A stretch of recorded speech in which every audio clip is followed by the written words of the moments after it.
Isa. Pangalawa, ito yung pamamaraan nila para pabagsakin ang isang Inday Sara Duterte, Vice Presidente. Ito ay lusot na sa committee level ang panukalang budget ng OVP na nagkakahalaga ng 2.037 bilyong piso.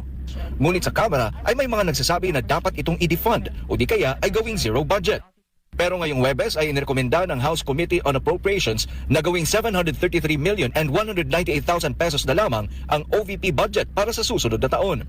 Please support my channel, like, share, and subscribe. At pakipindot na rin yung notification bell para updated kayo lagi pag meron akong mga bagong videos. Thank you. Kahit pa paano, natutuwa tayo, meron kumukontra, katulad ni Marcoleta, may kumukontra, no? Hindi lahat sumusunod. So, pero abangan natin, baka mamaya mawalan din ng pondo si si Marcoleta. Pahiyang-pahiya sila doon. Oo, doon sa sinabi ni Marcoleta, yung mga binitawan niya sa Kongreso, biglang nagsalita itong si Kimbo, sinabi niya, walang last hearing, wala namang, parang walang nag-request na i-terminate. Correct. Kaya sabi ng congressman, ngayon, meron ng request, ba't hindi mo pa i-grant? Correct. So talagang dito mo mahuhuli na talagang mga sinungaling itong mga... Tsaka ito pang-insulto to, Boss Dada, kasi ang binigay kay VP Sara na pondo ay kaparehas ng pondo ni dating Vice President Leni Robredo. So ano ibig sabihin nila doon? Parang, parehas lang naman kayo. So, talalahanin natin si VP Leni Robredo ay walang achievement na nagawa sa kanyang panunong. Kung meron man, hindi nagbigay ng malaking impact sa sambayan ng Pilipino. Pero si VP Sara Duterte, number one, na pinagkakatiwalaan, na nagtatrabaho sa gobyerno, mga leader natin. At yung ahensya na inahawakan niya, number one din. Diba? So, bakit mo ipaparehas doon kay Leni Robredo? Parang gusto talaga ipahiya. Yung parang ilagay si VP Sara sa spotlight. Kahit na zero, sabi niya okay lang so 700 million. Oo. Is greater than zero. So makikita ninyo, magpe-perform si Inday kahit walang kahit walang budget. Danchan. Yes, at una, balik natin doon sa usapin ng kay VP Sara. Linawin natin ano ba issue rito. Ang issue rito ay budget ng Office of the Vice President. Ngayon, ano ang mga katanungan doon? Ang mga katanungan doon ay patungkol sa 125 million. So, nonsense. So, anong ibig sabihin nito? Ito yung tinatawag na old tradition, corruption, na hindi pa rin nagbabago hanggang ngayon. Isa. Pangalawa, ito yung pamamaraan nila para pabagsakin ang isang Inday Sara Duterte, Vice Presidente, dahil hanggang ngayon alam naman natin kung sino yung talagang gusto makipagkompetensya dito, kahit makita natin sa rating na hindi nakikita sa rating, pinakahuli nga no? So makikita natin, kapag tinanggalan mo ng budget, Coach Oli, Boss Dada, itong Office of the Vice President, hindi makakapag-function ito ng matino. At yun ang gustong gawin nila na iparalyze nila ang trabaho ng Office of the Vice President at walang accomplishment. Pero pag-usapan natin ito, Coach Oli, Pastor Judea, pag-usapan natin ito. Ito yung pinakamalupit dito. Yung 70% na kinaltas to 30%, alam mo anong problema to? Bakit kinaltasan ito? Ang pinag-uusapan dito ay si Eddie. Si Eddie. Eddie papaano siya, papaano ako. Di ba? Yung porsyento, naalala ko ito, hindi pwede magsinungaling ito. Itong kamukha lang itong bibigay kong jurisprudence, kailan lang ito sa DBM. Sa DBM, may kumausap sa akin to, Coach Oli, Barateros.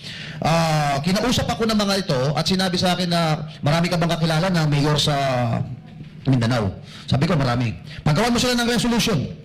Pagkatapos, isabit mo sa akin, ipapasok natin sa DBM, kami na ang magpapalabas ng proyekto, kaltasan natin siya ng 5%, 5%, 5%. So, yun ang ibig ko sabihin, Boss Dada. Itong kay Inday Sarang ito, hindi kasi siya pumayag sa korupsyon, kaya kinaltasan siya. Pangalawa, at kung kakaltasan naman siya, isa itong bitag, isa itong trap. Saan mo, pag ito, in-audit ito, saan napunta yung 100, yung kabuuang pera mo, pa-audit natin, masisira lang yung mga proyekto, Posada. Kaya ito, maliwanag ito, na-trap kay VP Sara ito, kung kinagat niya ito, kulang ang perang ibibigay niya at papagawa niya sa mga dapat niyang pagawa. So, madali siyang masilo o mabitag. Para mapaalis ang pwesto, Posada, Pocholi. Actually, yun daw kanilang kinaltas dahil daw sa duplication. Parang dinuduplicate daw ng Office of the Vice President yung meron naman ng aktibong ganitong mga programa. Bakit yung Tingog Party List? Walang ginawa yung Tingog Party List kundi mamigay ng ayuda. Trabaho ng DSWD yung pamimigay ng ayuda. Hindi ba? Pero kinukumpara actually ng Tingog Party List yung kanilang opisina sa OVP. Malayong-malayo. Tingog Party List, ilan ba ang bumoto sa inyo? Ilan ba ang bumoto kay Inday Sara? Hindi po magkaparehas ang function ng Tingog Party List at ang OVP. Ibang-iba po. At pangalawa po ang OVP sa pinakamataas na posisyon sa Pilipinas na a heartbeat away, pwedeng maging presidente si Inday Sara. No, kaya naman maganda tong balita na ito, dapat mapanood natin to. Sa kabila ng tensyon sa pagitan ng Office of the Vice President at Kamara, ay naniniwala ang Senado na imposibleng magkaroon ng zero budget ang opisina ni Vice President Sara Duterte para sa taong 2025. Batay daw kasi sa tradisyon ng Kongreso ay malabo itong mangyari. Si Troy Gomez magbabalita. Kami po ay we will Sa gitna ng alitan ng Office of the Vice President at House of Representatives o Kamara, ay sinabi ni Senate President Francis Chis Escudero na malabo na magkaroon ng zero budget ang OVP. Ipinunto ni Escudero na bagamat nasa Kongreso ang power of the purse, ay sa haba ng kanyang panunungkulan bilang mambabatas ay di kailanman ito nangyari. Sa Senado ay lusot na sa committee level ang panukalang budget ng OVP na nagkakahalaga ng 2.037 bilyong piso. Ngunit sa Kamara ay may mga nagsasabi na dapat itong i-defund o di kaya ay gawing zero budget. Pero ngayong Webes ay inirekomenda ng House Committee on Appropriations na gawing 733,198,000 pesos na lamang ang OVP budget para sa susunod na taon. Nasa 1,293,159,000 ang total ng kanilang tinanggal mula sa orihinal na panukalang budget ng OVP na nakapaloob sa National Expenditure Program. Kabilang sa binawasan ay ang OVP budget para sa supplies, personal services, financial assistance, rental expenses at utility expenses. Ang nabawas naman na budget ay inilipat sa DSWD at DOH. Kaugnay nito ay naniniwala naman si Senate Minority Leader Aquilino Coco Pimentel III at Senador Ronald Bato de la Rosa na nararapat na magkaroon ng sapat na budget ang OVP para sa susunod na taon. Sa isang mensahe sinabi ni Pimentel na ang OVP ay dapat bigyan ng sapat na budget upang magampanan nito ang kanyang mandato. Anya, ang OVP ay dapat magkaroon ng budget para sa mga tauhan, opisina, utilities, libraries, briefings, mga pulong, pagdalo sa mga conference at pagbiyahe sa parehong lokal at international. Samantala, iginit naman ni De La Rosa na kailangan pa rin ng OVP ng budget sa kabila ng pahayag ni Vice Presidente Sara Duterte na ang kanyang opisina ay makakagawa pa rin ng trabaho kahit naganap na mawala ng pondo mula sa Kongreso. Pwede siguro ito problema. Saan ko kung nasuldo yung kanyang mga staff, yung mga tao sa opisina? Gayunpaman sinabi ng senador na siya ay kumpiyansa na ang nakararami sa kanyang mga kasamahan ay susuporta sa 2.037 bilyong pisong panukalang budget ng OVP para sa 2025, alinsunod sa matagal ng tradisyon ng mga mambabatas na bigyan ng parliamentary courtesy ang Office of the President at ang OVP. Well, I am sure yung aking mga kasamang senador will stand by the time-honored tradition. Yung top two offices of the government, Office of the President and Office of the Vice President ay bibigyan naman yan ng kaukulang respeto. I'm sure yung aking mga kasama dito ay for the preservation of that tradition. Ang magkabilang bersyon ng Senado at Kamara sa budget ay inaasahan na aayusin sa Bicameral Conference Committee. Para sa Diyos at sa Pilipinas kung mahal, Troy Gomez nag-uulat, SMNI News. Coach Oli? Ayun, wala. Nagustuhan ko rin yung sinabi ni Congressman Marcoleta na kung ayaw natin dun sa tao, irespeto natin yung opisina. Respect the Office of the Vice President. Alam mo, problema ngayon dito, astang sindikato itong mga ito. Pag ayaw nila, pagkasagabal sa kanilang pangarap, gigipitin. Kulang na lang patayin nila si VP Sara. Dadaanin nila sa panggigipit, hanggat sa sumuko si VP Sara, pero tatandaan natin, kayang patunayan ni VP Sara kahit maliit ang budget o kahit zero budget yan, mas lalo silang babalik sa kanila, lalo silang magmumukhang tanga dyan dahil sila ang laki-laki ng budget. Tungkol nga dyan sa flood project nga, laki-laki ng budget. Wala namang nangyari. Itong tingog na ito, di ba? Namigay pa ng ayuda dito si Tamba. Nilangaw. Kaya nga sabi, di ba? Ano sabi sa atin ni Mayor Baste? O bumalik ka rito, papalakpakan ka namin. Oo, mayabang ka pala Oo. O, dalhin mo ulit dito, doble. Sabi nga niya, buwan-buwan, gawin mo. Total, mayabang ka.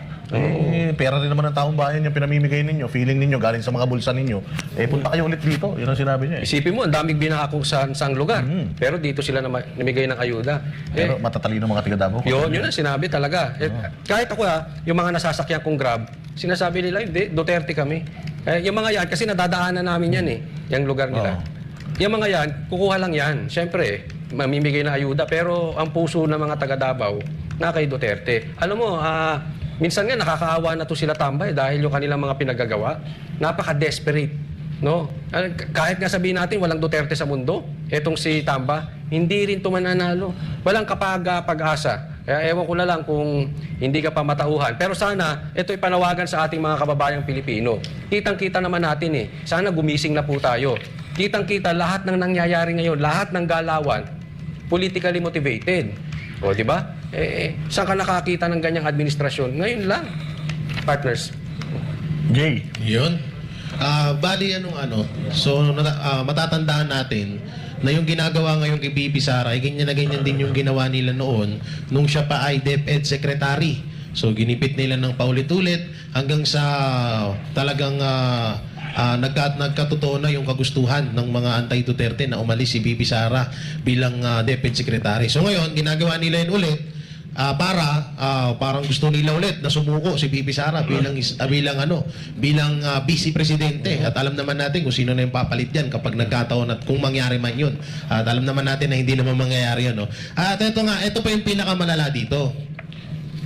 Kung sino pa yung vice president, siya pa yung palaging kine-question yung kanyang budget, kine-question, palagi siyang ginigipit. Pero ang pinakatanong dito, bakit yung House Speaker nga na si Martin Romualdez na napakalaki ng budget na ibinibigay sa kanya, ba't hindi kine-question yun ng mga kongresista? Bakit hindi yun sinisilip? At saka bakit mas pinapayagan natin na mas magkaroon ng malaking budget etong si House Speaker Martin Romualdez kaysa sa ating Vice President na alam naman natin na ito yung pangalawang pinuno ng bansa ng Pilipinas at wala sa kalingkingan yung boto nito, yung boto ni Martin Romualdez sa boto ni BP Sara ng taong bayan. Kaya nakakapagtaka lang na grabe nilang walang yain si BP Sara pero si Martin Romualdez hinahayaan nilang magwaldas ng pera. Thank you for watching. Please support my channel, like, share, and subscribe. Maraming salamat. Hanggang sa muli.